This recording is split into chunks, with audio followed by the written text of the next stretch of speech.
So for this tier list, we're actually going to start with the Barbarian. So the Barbarian is an incredible class. It is crazy powerful, but it does have one major drawback. Early game is rough.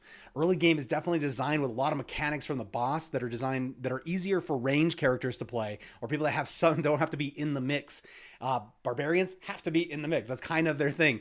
And so early on, when you're not quite getting all your skills together, you're not getting the right drops, it can feel really rough. You can crush a lot of the minions, and then you get to a boss and you feel like this stall. And it doesn't feel like a fluid movement, or like you're really getting stronger and stronger, and it can be rough on people. So what makes them so incredible? They actually have 4 weapons, which means that they can put a total of at least 2 additional attack aspects on the build. And so that makes it absolutely incredible. It's an advantage as those stack up, as you really figure out what those are and you add them up. It just gets to these places where it's just crazy. It's just crushing the game and feels incredibly powerful. So if you are planning on taking this character all the way to level 100, it is well worth your time. If you were just trying to play through the storyline and enjoy it, it may be a little rough for you. Because of that, because a little bit of the dip on the fun, I'm going to have to place this in A tier.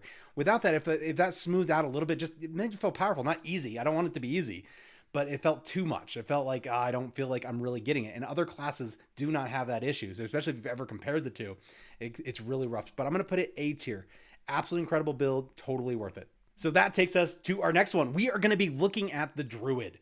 So the Druid does have a very similar pattern to the Barbarian in that early game, it's very, very rough. The same thing. It's designed to get in there in the mix and kind of crush things. There is certain builds like the Tornado build that allows you to get a little bit more range. It's tough at the beginning though, because the tornadoes kind of go any direction. You can get a solid aspect pretty early in the game, which makes it worth it, but it's still really rough for a long period of time. In endgame though, it demolishes. It has some of the cleanest, best builds, most enjoyable. The Tornado werewolf build is so freaking fast. In my build, I can actually outrun horses. It's an incredible feel, but it does require a special, unique item. If you don't have that, you can't do the full werewolf tornado build. You can stay with your early tornado build, or you can do one of the other ones like Pulverize, which again is incredible. I felt that this class was really enjoyable, but early game was rough, and especially if I was trying to get to one of those builds. There's just a lot of like unique items or unique aspects you need to get that you can't get through Codex of Power that really pull this class together. When they do happen, so in endgame where all that's dropping, you're actually likely to get uniques at all. You can put together something amazing. Overall, the Druid is probably one of my favorite classes, but because of that early game and because of how long it took to get the build in place, I'm gonna have to recommend it as well as an A class. It is an A tier, incredible build. You will not be, as soon as you get to endgame and you get those right builds, it just feels amazing. So next on the list, we are going to be looking at the Necromancer. Now, throughout Diablo history, anywhere there's been a Necromancer, I have enjoyed the crap out of it. The ability to play with an army of minions doing your bidding, just crushing things, giving you tons of protection from, all the mobs and the bosses, and allowing you just to like deal out a ton of damage has been incredibly fun. But Diablo 4 has not pulled this together. The minion builds just simply don't work. And it's extra rough for me because I was playing in one of the early betas where it did work. The minions were unstoppable. They were beasts. They did not have to turn around every 5 seconds and revive one because it was dead. In the current standing of the game, the minions get wiped by bosses. One hit, all of them are gone. You're just constantly like running out of corpses just to keep your minions alive, and it doesn't make it enjoyable. And the a little bit of power that you get extra by sacrificing your minions is worth more to you than they are. Because when I'm playing with the minion build, I am constantly feel like I'm babysitting. I'm not playing a game anymore. I'm just trying to make sure that the stupid things stay alive long enough to not get me killed. So for the most popular builds right now, minion is not in it. It's not even, I don't even think it's in the top like 10 right now of builds because it's so rough.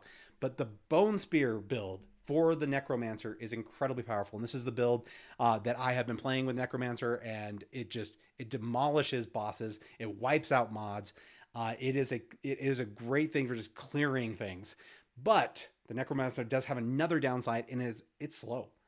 The movement speed, if you're playing any other class and you haven't like actually focused on getting movement speed increases to your Necromancer, it just feels like you're slogging through the game. Overall, though, its ability to crush into endgame is so great. It just wipes. Bosses are nothing all the way through the game, pretty much.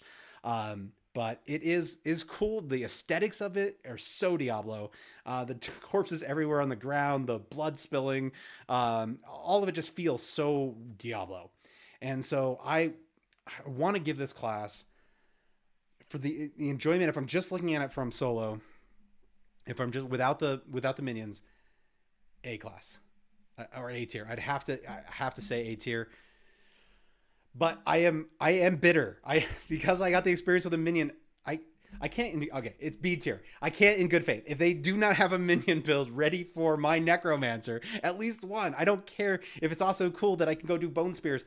I just want one viable minion build that can allow me to have my little army and go through the game. So out of bitterness, I'm going B tier on this guy. Next, we are going to be looking at the sorceress. Now, the sorceress is incredibly enjoyable, mainly because pretty much any direction you want to go with the sorceress, it's the most balanced class. Whatever core skill you want to pick and you want to go with, sorceress will allow you to do it. If you want to be fire, great. You want to be ice, fantastic. Lightning, sure. It's one of the rare classes that allows you to go any direction. Now, in trade for that ability, and at any time you can kind of jump down any of the path, and the build is about as strong as any of the others, it does take a hit in endgame. It does feel super squishy. It does feel like you could die at any minute. There is just a lot of risk if your stuff isn't proccing right, if you don't have your armor up, whatever it is, you are doing a lot of management just to stay alive. And the harder you start to actually push in the game, it becomes very challenging. But for enjoyment, if you are not doing like, I want to crush this out the end game, I just want to experience, I played Sorceress in other games, you're going to enjoy the hell out of it. You're going to get to check all the different builds out. You're going to get to try all of them and see what you like. And they're all going to feel pretty damn good. Just none of them are going to excel past a lot of the other classes. For that reason and that reason alone, I think it starts to lose something in the end game, in both enjoyment and the ability to kind of crush through and get deep into the content. Now, there is builds and there's people that have proven it. There's always extremes in any of these builds. But for the average player, I'm going to have to put this at a B tier. We are now at number 5 with the Rogue. The Rogue is one of my absolute favorite classes. It is actually the class I started with in my journey for the actual release of Diablo IV. It is crazy powerful. It is fast through the entire game. It just feels like everything that happened was just kind of balanced perfect for this movement through. Now, it does have, if you're thinking Rogue, and a lot of times you're thinking the ability to use a bow or get some range. The most powerful builds, even though there is some range ones that are pretty decent, the most powerful builds tend to fall into that close range, using skills that get you right up on the monsters and crush them all, hit them with traps. But it just feels so incredible. There is a little bit of a challenge element as you get into endgame in that it is a little squishy, but you have a lot of movement mechanics. You have a lot of things that can get you into the right place or out of the wrong place very quickly, but you do have to pay attention. There's more going on while you're playing the Rogue that I think makes the game more enjoyable. It makes it feel like you're really like each mob is actually like an accomplishment. You did something well. You got to see how you crushed out all of this. For this reason, all the way from beginning to end, the Rogue has been incredibly fun to play. I'm going to give this my only S tier. If you are looking to start your next alt in Diablo 4, you do not want to miss this video where I go through the 5 things you must know before starting your alt.